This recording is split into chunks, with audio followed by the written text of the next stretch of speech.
Hello and welcome to another edition of Closer Look for Westboro and Gloucester. I'm Peter Kaye. We're taking a closer look at cancer. My very special guest is the President and Executive Director of DetecTogether. Her name is Tricia Laursen. Tricia, welcome back to Closer Look. Thank you for having me. Absolute pleasure. We spoke a couple years ago. A lot has happened since. We had a pandemic thrown in there. I had a diagnosis of cancer. So I was like, you know what? I think I'm going to talk to that woman that we talked to about getting early detection, because that would have been a good idea. So welcome back. I know you have a lot of new information to pass along to our listeners. So let's just jump right in. I was on your website, which is simply DetecTogether.org. It states 40% of us will experience cancer at some point. Speak to that. That's a significant number. That's right. That's a scary number, isn't it, when you stop to think about it? Yeah, that's correct. 40% of those of us in the United States will be diagnosed with cancer at some point in our lives. A lot of people like to think, oh, that's that person from the family that has a family history, or somebody in their family has cancer. It's much more random than that. Only 5 to maybe up toward 10% of cancer has that family component that's passed down from generation to generation. The rest is much more random. There's some topics that folks, that I'm included in, that just don't want to talk about. There's that conversation with your teenager, and there's cancer. When you hear the word cancer, what comes to mind? It's scary, right? And a lot of people think of death and dying. Who likes to talk about that? Not me. Not many people. So it's one of those scary topics that, I think in some families, there's almost a cultural component or a stigma, if you will, that if you say it, you're going to get it. Fortunately, that's not true. So it's something that we avoid. We don't like to go and talk about uncomfortable things, and cancer is one of those things. Another thing that I found on your website that I thought was very interesting, but also a little bit alarming.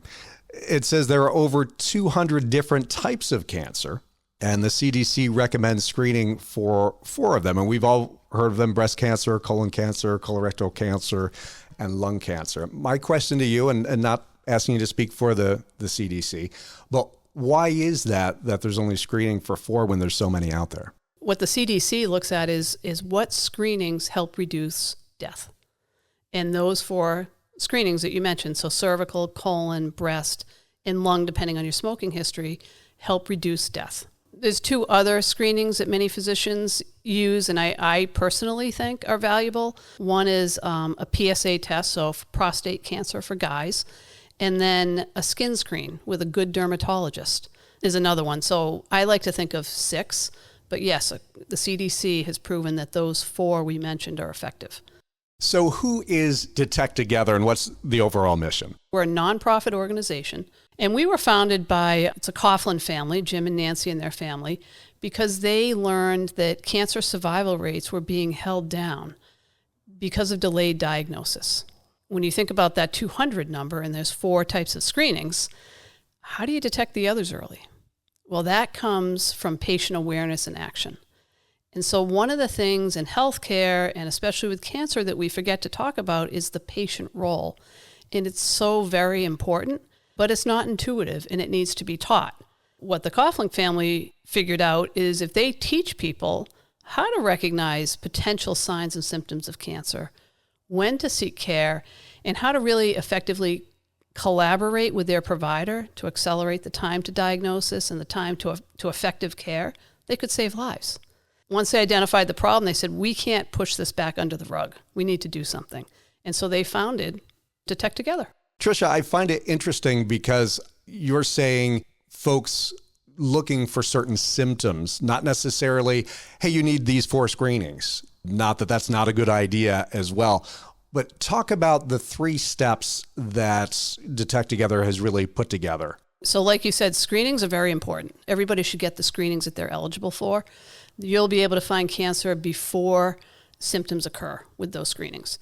But for the others, if you think of all, let's say 194 to 196 other cancers, imagine the list of symptoms that would cover all of those, right?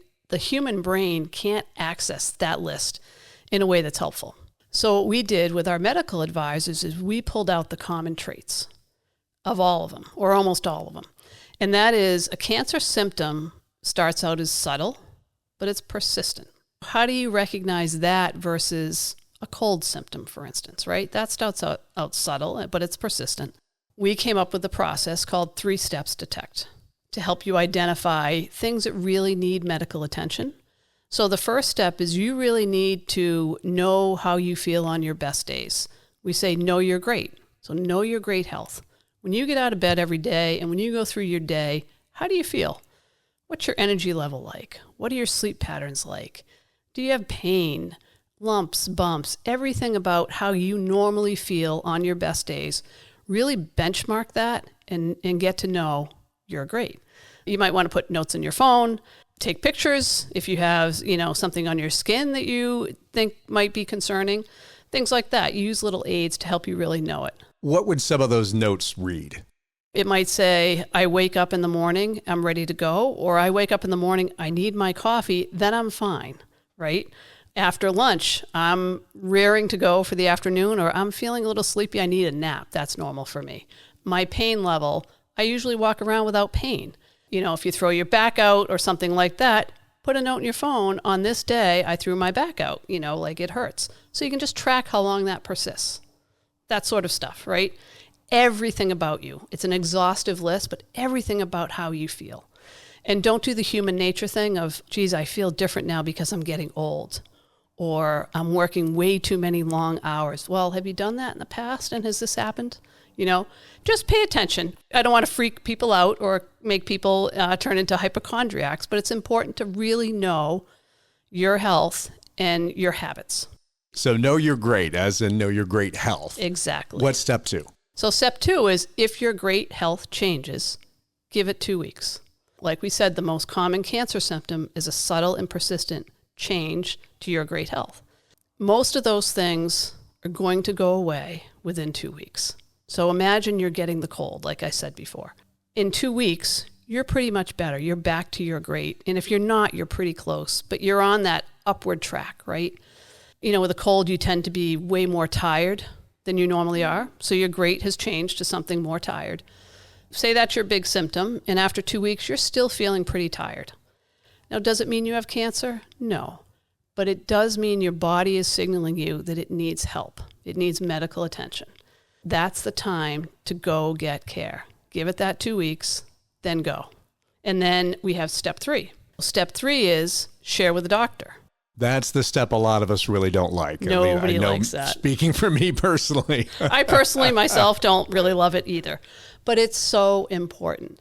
You now are the expert on you and your health. You know how you feel on your best days. You know if your health has changed, how it's changed. And you know, if you've changed any habits that may contribute to that. So say really tired and you're drinking more caffeine or whatever, you know what your habits are, right?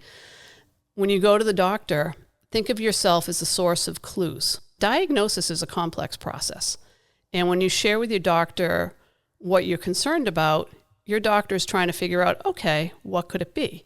And the more information you contribute, the more likely your doctor can get to an accurate diagnosis sooner. I find that interesting because I find my default, if you will, is you're talking to the doctor and you're thinking he or she is the expert. Let them come up with the questions, and I'm sitting back. You do your job, fix me, and we'll move on. I think a lot of us as humans do that. But think about it.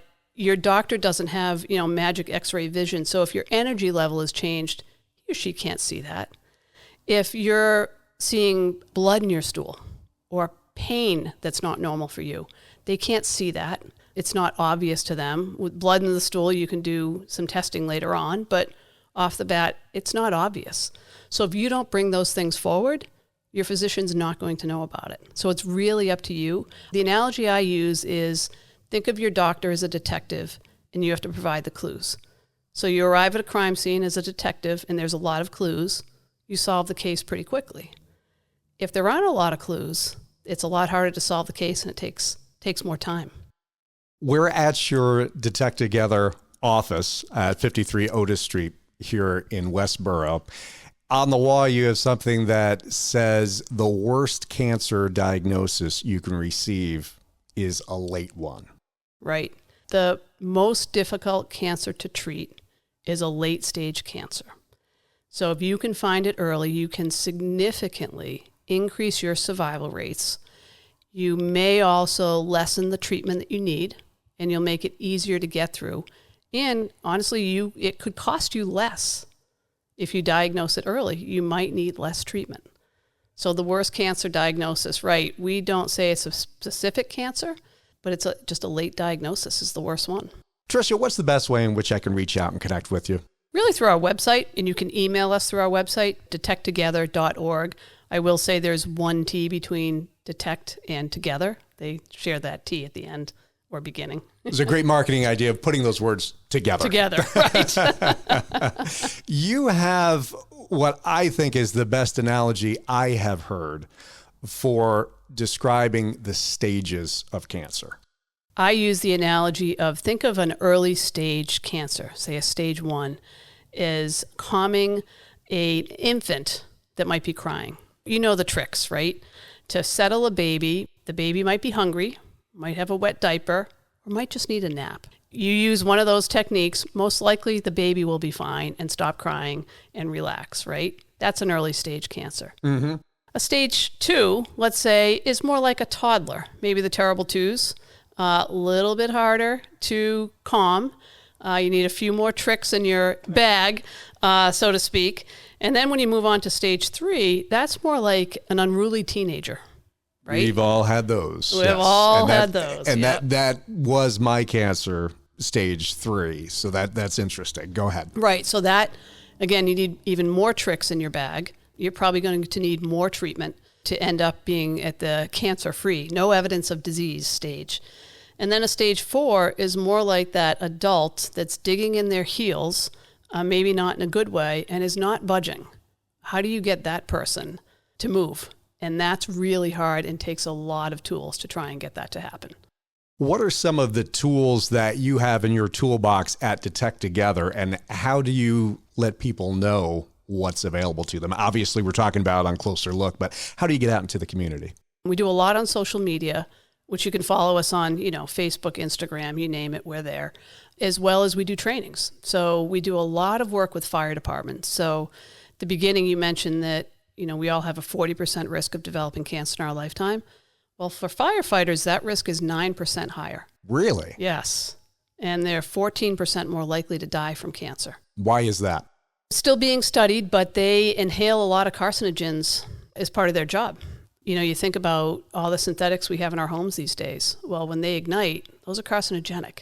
So a firefighter is exposed to a lot of cancer-causing agents in their job. The World Health Organization has actually declared firefighting as carcinogenic. They are aware of their cancer risk.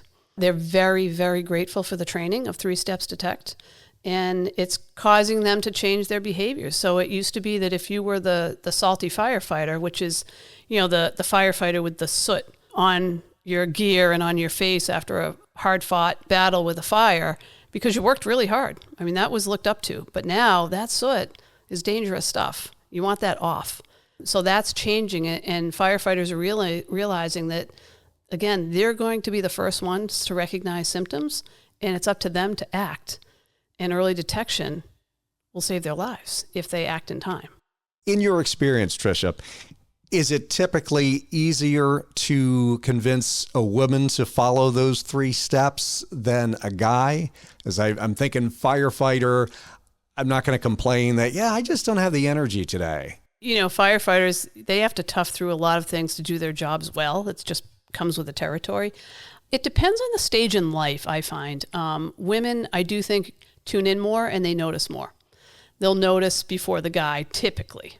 Some guys are great at it, but some, they blow it off, or they're not even tuned in to notice. Women, though, especially with young children and families that need their attention, they might not act as soon as they should because they see other priorities in their lives. The one thing we like to remind them, and we've been there, I get it. It's hard to put yourself first sometimes, especially with young children or other family members that need your help. But if you don't take care of you, it's awful hard to do a good job taking care of others. So really take the time and prioritize your own health. For guys, they have to do the same thing. And when your wife or somebody else in your family is saying, hey, I'm noticing this too, really pay attention to that. It's not happening because you're weak or you've done something wrong. That's not it at all. It's probably more that you're just unlucky in this case, and you need a little medical help. That's all. But go get it. Is there a particular individual that comes to mind that you can share his or her story that really encapsulates why you do what you do at DetecTogether? I can share a bunch of stories come to mind, but one of the ones that I like to share is it's really a contrast between two firefighters. In our earlier days, we interviewed a woman whose husband was a member of FDNY. He was a 9/11 firefighter who died of colon cancer. And when we interviewed her, we did the looking back at what had happened previously, and we figured out that his name was Eddie. He had had symptoms for about a year before he went to the doctor.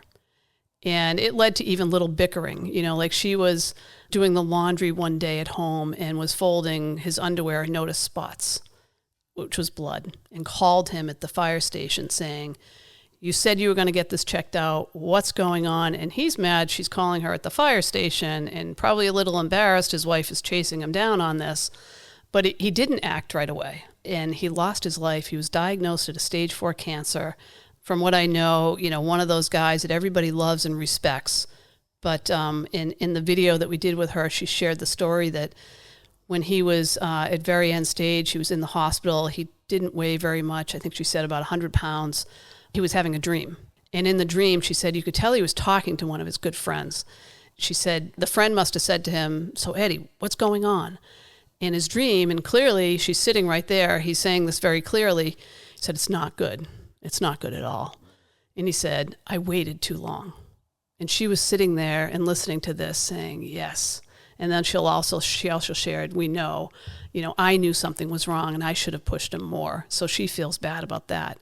But contrast that to a Norwood, Mass firefighter, Mike, who after we trained his department on 3 steps detect, I think it was about a month or 2 later, he noticed blood in his stool.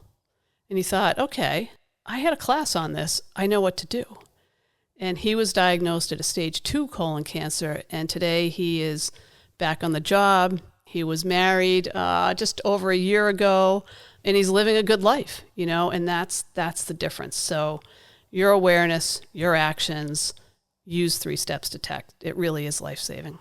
How do you do what you do every day and not come across as a bit of an alarmist? It's the 2-week rule. That's really the answer. If you're somebody who tends to lean more towards being a hypochondriac, people tell us the 2-week rule relaxes them. If we go back to that exhaustion example, if you're only a week into it, relax, you're okay, right? Give it another week, and most likely it's going to go away on its own. Now, if you go in the other direction, it sounds like you, and I'd maybe lean in this direction where you'd prefer to wait and I'll get better, don't worry, this will go away. It actually makes you act sooner. So the 2-week rule is really important. It's a great timeline to keep in mind. It was interesting when you were contrasting the 2 firefighters. In my own diagnosis, it was the type of thing that my wife's saying, you ought to have this checked, you ought to have this checked. Finally have it checked. It's stage 3, had operation, had some chemotherapy, those types of things. I doubt I'm unique in that. What encouragement can you give someone listening that they're already at the point where they've done that 2-week rule, whether they intentionally did it or whether they realize, yeah, I've been having an issue? What encouragement will you give them? I know none of us like going to the doctor. It's not fun. You feel like you're in a foreign country sometimes because the language, the medical terminology being used, it's uncomfortable. You don't always feel like you're the brightest bulb on the line, no matter how many degrees you may or may not have. But healthcare starts with you. And if you don't act, the only one that pays the price for that delay is you. So the healthcare system doesn't matter. It's all up to you. Healthcare really does start with you. And so you have to take that first step and know that none of us like to do it, but you really need to do it. How do you stay so upbeat? You see the difference this makes? I know that I'm asking you to act in a different way. I know that I'm asking you to think in a different way. Our culture will say, listen, if you have pain that you can't explain for 2 weeks and you can still do your job, you can still go to work, go to work. Put that aside, tough through this, because we all need to contribute. Some truth in that, but you need to prioritize your health. When you see the difference that makes, and with us, with 3 Steps Detect, we've had plenty of people find cancer early, but we've had people find heart disease early, blood clots, kidney stones, all kinds of things early, and everybody's treatment was easier as a result. Well, Tricia Laursen of DetecTogether, thank you so much for taking the time out of a busy schedule to join me on Closer Look. Before we run, anything we missed? Anything you'd like to add? Always keep in mind that what you know about you and your health is very valuable. Even though you may not be able to describe it to a physician in medical terminology, what you know is important clues that are super valuable to diagnosis. Don't undervalue that and stick to your guns. And then one tip I often share with people is if you go to a physician and you're given a diagnosis and you're not quite sure if it's right, but maybe you're going to give that treatment plan a shot and see what happens. Or maybe the physician says, all right, let's give this time and see what happens, right? Ask this simple question. When should I feel better? What should I do if I don't? Because if you go home, your issue doesn't resolve, it's still up to you to act. So it's still on you to keep that process going. Diagnosis is complex. You don't always get it on the first run.